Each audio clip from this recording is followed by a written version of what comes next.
کل میرے سامنے پاکستان کے جو وزیر مذہبی امور ہیں مفتی عبدالشکور صاحب، جن کا تعلق JUI سے ہے، اور ان کی جو میں نے گفتگو سنی اور ایک ویڈیو کلپ سامنے آیا، وہ سن کر مجھے انتہائی صدمہ پہنچا اور انتہائی افسوس ہوا، اور میں کچھ دیر کے لیے سوچنے پر مجبور ہو گیا کہ کہیں ہم امریکہ میں تو نہیں رہ رہے، کہیں ہم اسرائیل کے باشندے تو نہیں ہیں، کہیں ہم بھارت کے انڈیا کے باشندے تو نہیں ہیں۔ تو ان کی گفتگو ایسی تھی جو وزیر اعظم سیکریٹریٹ میں تھی، اور وزیر اعظم کے گن گا رہے تھے، اور اقلیتوں کے حوالے سے ایسی جو انہوں نے گفتگو کی کہ مجھے وزارت مذہبی امور بنایا گیا ہے، اور میرے پاس مدارس والے مساجد والے آتے ہیں کہ ہم ان کے ساتھ تعاون کریں گے مساجد مدارس کے حوالے سے۔ تو میں ان کو کہنا چاہتا ہوں کہ مدارس کے لیے ہمارے پاس کوئی فنڈ نہیں ہے، مساجد کے لیے کوئی فنڈ نہیں ہے، ہم ان کے ساتھ کوئی تعاون نہیں کریں گے، تو ہمیں آپ کے تعاون کی ضرورت ہی نہیں ہے۔ الحمدللہ بہت تعاون ہو جاتا ہے، ہمیں کسی تعاون کی ضرورت نہیں ہے۔ اور اس طرح کی گفتگو کر رہے تھے کہ ہم مساجد مدارس کوئی تعاون نہیں کریں گے، اور میری وزارت میں جو بھی دستخط ہوئے ہیں وہ سب اقلیتوں کے لیے ہوئے ہیں، چرچ کے لیے ہوئے ہیں، اور بڑے فخر سے اس بات کو بیان کر رہے تھے۔ اور یہ وہی مذہبی امور ہیں جو عمران خان کے دور حکومت میں جب مندر کے لیے اسلام آباد میں جگہ دی جا رہی تھی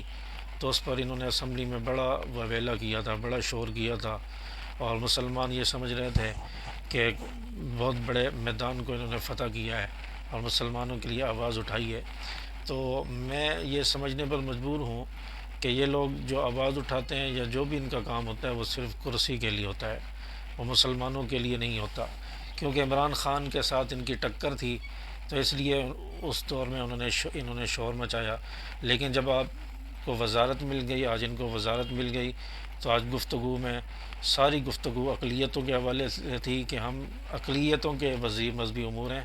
مسلمانوں کے لیے، مسلمانوں کے مدارس مساجد کے لیے ہمارے پاس کوئی تعاون اور کوئی فنڈ نہیں ہے، مسلمانوں کے لیے ہم کوئی تعاون نہیں کریں گے۔ تو اس طرح کی آپ گفتگو کر رہے، یہ اسلامی جمہوریہ پاکستان ہے، یہ مسلمانوں کا ملک ہے۔ آپ ذرا یہ بتائیں کہ شریعت میں یہ نہیں ہے کہ اقلیت جو مسلمانوں کے ملک میں رہے گی، عیسائی ہیں، یہودی ہیں، یا کوئی بھی اور طبقہ ہے، اور جب مسلمانوں کے ملک میں رہے گا تو وہ جزیہ دیں گے، تو کیا آپ ان سے جزیہ لے رہے ہیں؟ اور وہ جزیے کی رقم جو مسلمانوں پر خرچ ہوگی، ضرورت مندوں پر خرچ ہوگی، کیا آپ جو ہے ان سے جزیہ لے رہے ہیں، ٹیکس لے رہے ہیں؟ اور جو شرائط اسلام نے مقرر کی ہیں، ان شرائط کے تحت وہ ہمارے ملک میں، مسلمانوں کے ملک میں رہیں گے، کھلے عام اپنی عبادت، کھلے عام تبلیغ نہیں کر سکتے، اور بھی کئی سارے ان کی شرائط ہیں، تو کیا اس پر وہ فالو کر رہے ہیں، اس کو اپنا رہے ہیں؟ تو آپ مسلمانوں کے بھی وزیر مذہبی امور ہیں، آپ اسلامی جمہوریہ پاکستان کے مذہبی امور ہیں، آپ جو ہے پاکستان کے وزیر مذہبی امور ہیں، اور یہاں پر مسلمان بستے ہیں، مسلمانوں کا ملک ہے، آپ کو مسلمانوں کے لیے زیادہ فکر کرنی چاہیے، نہ کہ آپ یہ مسلمانوں سے کہیں کہ ہم آپ کے لیے، آپ کے مساجد مدارس کے لیے ہمارے پاس کوئی فنڈ نہیں ہے، کچھ نہیں ہے، سب کچھ اقلیتوں کا ہے۔